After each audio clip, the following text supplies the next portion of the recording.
আমরা আল্লাহ পাকের উপরে ঈমান এনেছি এবং কোরআনের উপরে, কিতাবের উপরে, ফেরেশতাদের উপরে এবং নবীগণের উপরে আমরা ঈমান এনেছি। আমরা স্বাভাবিকভাবে জানি দুনিয়ার কোনো মন্ত্রী, এমএলএ, চিফ মিনিস্টার যদি তাদের কোনো সামান্য কর্মচারী হয় তাহলে তাদেরও সম্মান অনেকটুকু বেড়ে যায়, কেননা ওরা একজন এমএলএ কর্মচারী। আসসালামু আলাইকুম ওয়া রাহমাতুল্লাহি ওয়া বারাকাতুহু। আলহামদুলিল্লাহ, ইন্নাল হামদালিল্লাহ, ওয়াসসালাতু ওয়াসসালামু আলা মান লা নাবিয়্যা বা'দা। আম্মা বা'দ। মুহতারাম হাজিরিন ইকরাম, উপস্থিত আমার প্রাণপ্রিয় উস্তাদগণ এবং উপস্থিত এই মাদ্রাসার ছাত্ররা এবং এলাকা থেকে আসা মেহমানরা, ভিডিও করো না। আল্লাহ তাআলা অশেষ মেহেরবানি যে এরকম একটা প্রোগ্রামের মধ্যে আল্লাহ তাআলা আমাদের সবাইকে আসার তৌফিক দিয়েছেন, তাই শুকরিয়া আদায় করি আলহামদুলিল্লাহ। এবং আল্লাহ তাআলার কাছে দোয়া করি যে আল্লাহ তাআলা যেন আমাদের সবাইকে এই মকবুল জলসা থেকে কিছু শিকার এবং বোঝার তৌফিক দেন।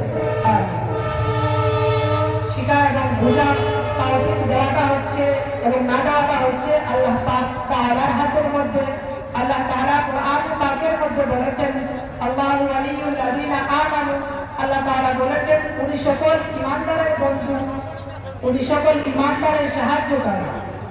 এটা দ্বারা আমরা এটা বুঝি যে আল্লাহ তাআলা আমাদেরও বন্ধু, কেননা আমরা আল্লাহ পাকের উপরে ঈমান এনেছি এবং কোরআনের উপরে, কিতাবের উপরে, ফেরেশতাদের উপরে এবং নবীগণের উপরে আমরা ঈমান এনেছি।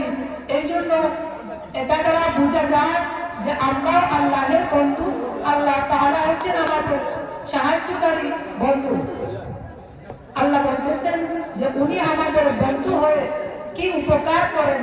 আমরা স্বাভাবিকভাবে জানি দুনিয়ার কোনো মন্ত্রী, এমএলএ, চিফ মিনিস্টার যদি তাদের কোনো সামান্য কর্মচারী হয় তাহলে তাদেরও সম্মান অনেকটুকু বেড়ে যায়, কেননা ওরা একজন এমএলএ কর্মচারী। এজন্য আর আল্লাহ বলতেছেন উনি স্বয়ং যিনি দুনিয়া, আসমান, জমিন, সূর্য, তারা এবং 18,000 মখলুকাত সৃষ্টি করেছেন, উনি বলতেছেন উনি নিজেই আমরা সকল ঈমানদারের বন্ধু। এই জন্য এখন আমাদের জানার প্রয়োজন যে আসলে আল্লাহ যদি আমাদের বন্ধু হন তাহলে আমাদের কিরকম উপকার হবে। আল্লাহ এই আয়াতের পরে বলতেছেন ইউখরিজুহুম মিনাল যুলুমাতি ইলান নূর। আল্লাহ বলতেছেন উনি সকল ঈমানদারকে সর্বসময় গুনাহের কাজ থেকে বেঁচে রেখে ওই মানুষগুলাকে যারা ওনার উপরে ঈমান এনেছে ওদেরকে সকল সময় উনি সওয়াবের কাজের মধ্যে, ভালো কাজের মধ্যে লাগিয়ে রাখবেন। এটা আল্লাহ কোরআনের মধ্যে ওয়াদা দিয়েছেন। এখন প্রশ্ন আসবে, আল্লাহ যেন আমাদের সকলকে নেক আমল করে আল্লাহ যে এরকম ঈমানদারের বন্ধু হতে চান ওই রকম ঈমানদার আমরা যেন হতে পারি, আল্লাহ যেন তৌফিক দেন। আমিন ওয়া আখিরু দাওয়ানা আলহামদুলিল্লাহ। অনেক সুন্দর হয়েছে। এখন